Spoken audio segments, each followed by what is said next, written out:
Hello Internet, and welcome to my review for episode 5 of Goblin Slayer. When we last left our heroes, they had invaded a goblin temple, or some kind of building with goblins hiding out in them, and then they killed all the goblins, and then an ogre showed up, and then Goblin Slayer killed the ogre with some badass magic scroll that was kind of mentioned before, but not its abilities at all, so it felt kind of like a Deus Ex Machina. And yeah, that was kind of where we left off. This episode, just before we even start, is a marked step up from anything else we've seen before. My big hope going in is that the episode title was Adventures and Daily Life, and I was hoping that a focus on daily life would, for one thing, diminish the constant threat of sexual assault that permeates this show. And would also let the show develop its cast as characters, in a way they've just kind of been stock characters before. They would kind of like show other sides of themselves. And we definitely got the first thing. There is not a single threat of sexual assault in the entire episode, thank God. And some characters are more developed as people than they were before. We find out. The first thing that really kind of helps develop these characters is that scene with the Fantasy Creature Squad, as I'm calling them, from episodes 3 and 4, High Elf Archer, Dwarf Shaman, and Lizard Priest. And Lizard Priest, blushing over cheese for, 3 straight days certainly develops him. He comes across, this kind of stoic, really stern guy. But he also blushes over cheese. It's really cute. But while all this is going on, we have this complete separate story that really I have some issues with it that I'll get into throughout the video. But it kind of doesn't quite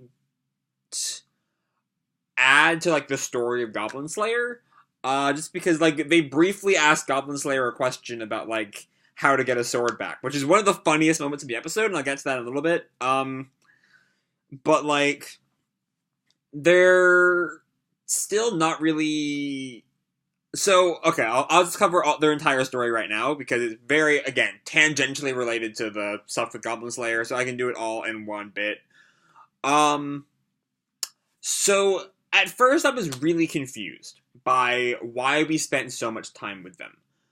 This isn't the first time we've picked up some random adventurers and, followed them for a little bit. Episode 2 did that with its party that went goblin slaying.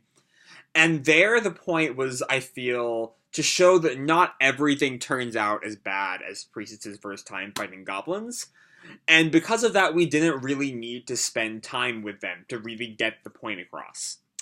All we needed to see was that it was possible to survive goblin slaying without being, the super badass that is Goblin Slayer. And I think the point in the end was to make us think that they would die. Because all throughout the sewer scene, which very much the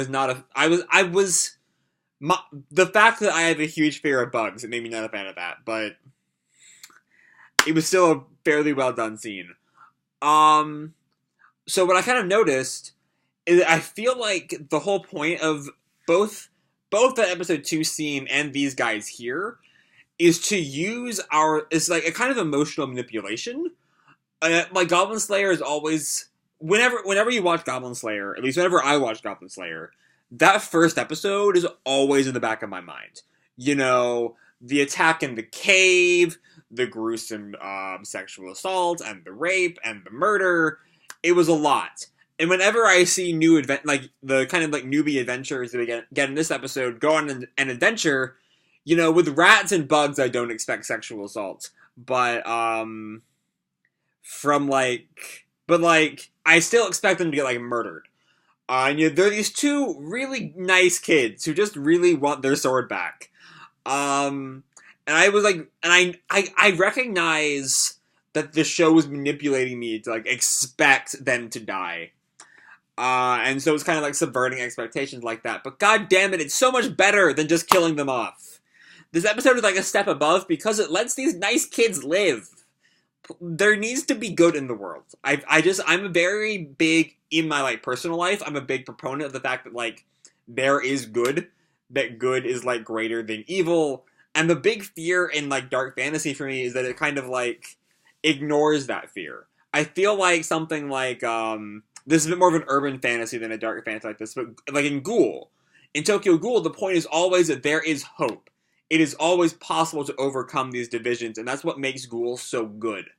It always makes Ghoul compelling, is that it doesn't just be like, yeah, everything is shit, and like, fuck it all.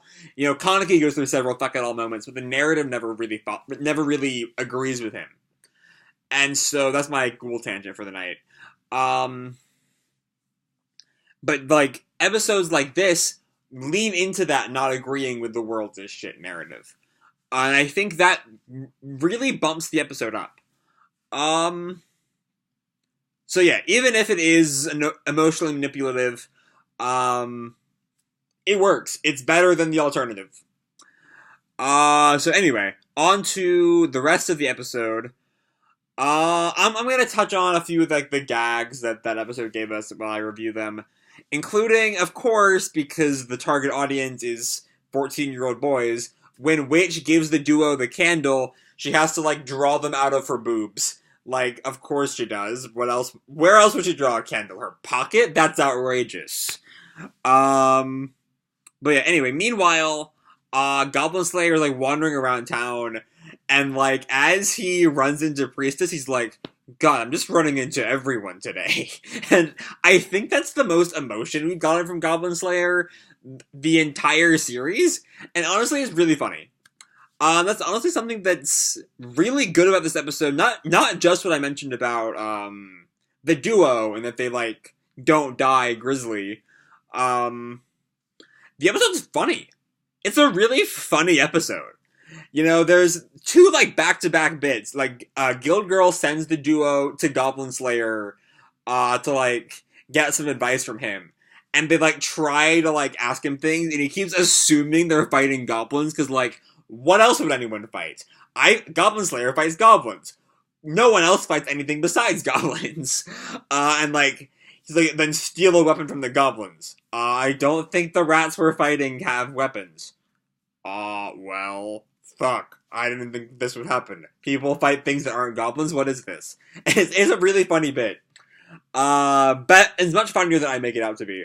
And then, as Goblin Slayer moves to leave the tavern, Guild Girl calls out to him, and he's like, hey, I have a request for you. And Goblin Slayer's like, does it involve goblins? And she's like, no. And then it cuts to Goblin Slayer, like, opening the door. It's really fun. It's a really funny bit. It works really well. Like, honestly, this is the most fun I've had in a Goblin Slayer episode this whole time. It actually, like, really worked. But anyway, Guild Girl, going off on that little, like, door, gag, she invites Goblin Slayer to be, like, an observer for some kind of, like the guild's, rank up ceremony, or, like, rank up examination, which is kind of like a job interview, I think, that apparently offers you the ability to go down, as Scout finds out. And they try to make Scout's punishment seem justified. So essentially Scout, had been furnishing his armor by, like, as he went to scout out dungeons, he would, like, steal treasure chests and, you know, profit off of that. And they try to make it seem justified. They end up demoting him down.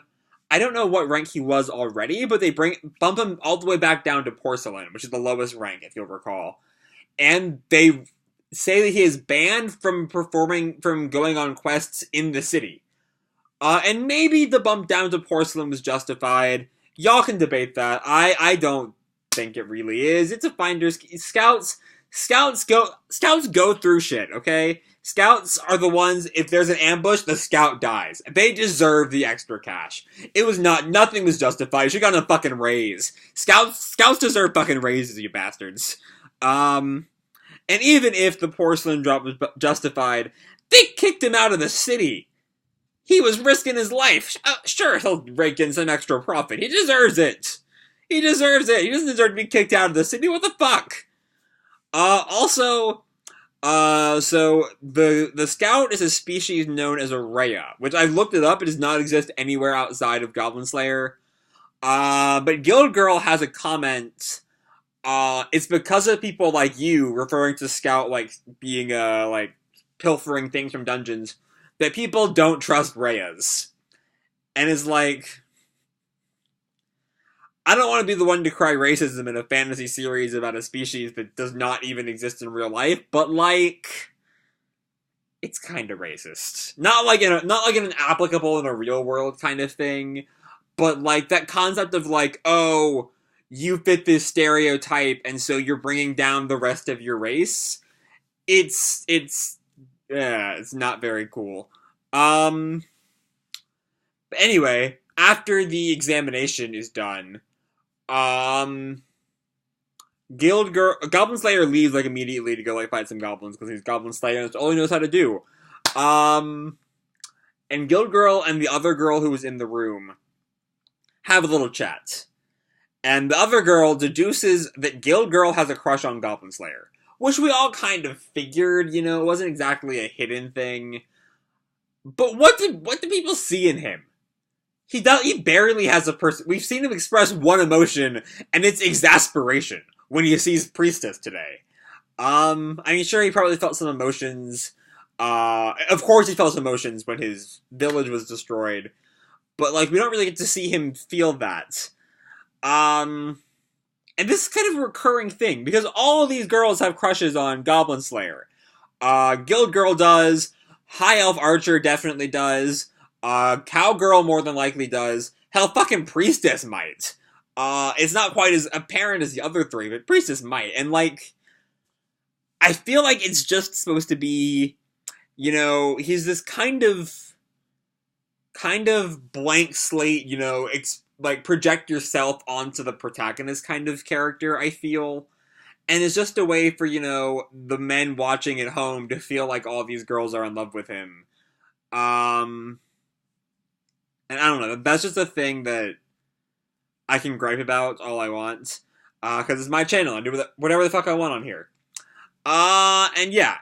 Anyway, after that, Goblin Slayer walks back into the room with an envelope for, Guild Girl. That's her name.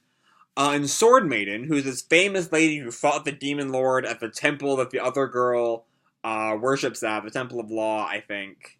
Or Temple of Justice or something, I don't remember. Anyway, the super famous lady is specifically asking for Goblin Slayer. That's a leave off. So yeah. That's how Goblin Slayer episode 5 ends. As I've said, this is definitely the best the series has been. You know, we had genuine humor, compelling characters who just want their sword back and are really nice to everyone. I love the duo. I hope we see more of the duo going forward, because they're really nice and they will make this show a lot more bearable. This was a fun episode. You know, it was funny. Sure, I don't quite get what anyone sees in Goblin Slayer as a person, because he's just kind of... he just is, I feel. And I have some problem. Again, I feel like Scout was unfairly punished. I feel like the author of Goblin Slayer, while playing a game of D&D, there was a scout in his party. I don't know enough about D&D to know if scouts are a general thing in D&D, but anyway, there was a scout in his party who got some treasure and didn't give it to the rest of the gang, and so the author is so pissed about that he wrote this condemnation of scouts into the story. That's my prediction for the scout scene. If it's wrong, then the people who are telling me that are wrong, because it's totally what it is. You know it. And yeah. That's really it for this week's episode. I enjoyed an episode of Goblin Slayer. There's a first. There's to all the people telling me, why are you watching it if it's not going to change? Like, this was a pretty good episode, not going to lie. So yeah, I'm going to leave this video off here. Hope you all enjoy the episode and the video. If you did, feel free to drop me a like, or subscribe, or do whatever the fuck you want. I don't really care. I ain't the boss of you. And as always, people, keep kicking ass, and I'll see you in the future. Bye!